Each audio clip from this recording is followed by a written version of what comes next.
চলবে না অন্যায়, টিকবে না ফন্দি, জনতার আদালতে করতে হবে বন্দি।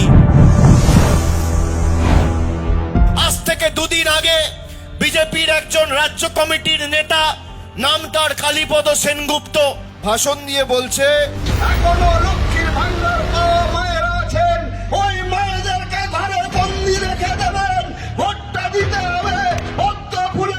শুনলেন, এই বিজেপি আপনার লক্ষ্মীর ভান্ডার বন্ধ করতে চায়।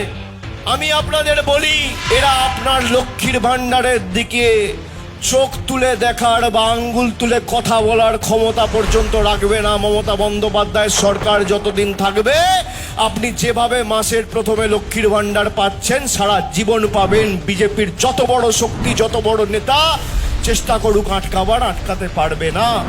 বাংলার মানুষকে বাংলাদেশি বলে আখ্যায়িত করা এই মাটির একজন মেয়ে সোনালী খাতুন গায়ের জোরে বাংলাদেশি বলে দাগিয়ে দিয়ে তাকে বাংলাদেশের জেলে পাঠিয়ে দেওয়া হয়েছে। হাইকোর্ট, সুপ্রিম কোর্ট থেকে অর্ডার করে তৃণমূল কংগ্রেসের সৈনিকেরা লড়াই করে তাকে নিয়ে আসার ব্যবস্থা করেছে। সে গতকাল একটা ফুটফুটে পুত্র সন্তানের জন্ম দিয়েছে। আমি দেখতে রামপুরহাট মেডিকেল কলেজে যাব। এরা আমাদের বন্দি করতে চেয়েছে না, আমাদের এদেরকে বন্দি করতে হবে।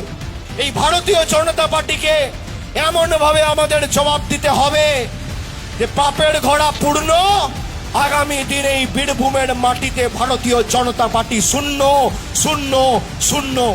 এই প্রতিশ্রুতি অঙ্গীকার আজকে আমাদের সভা থেকে নিতে হবে।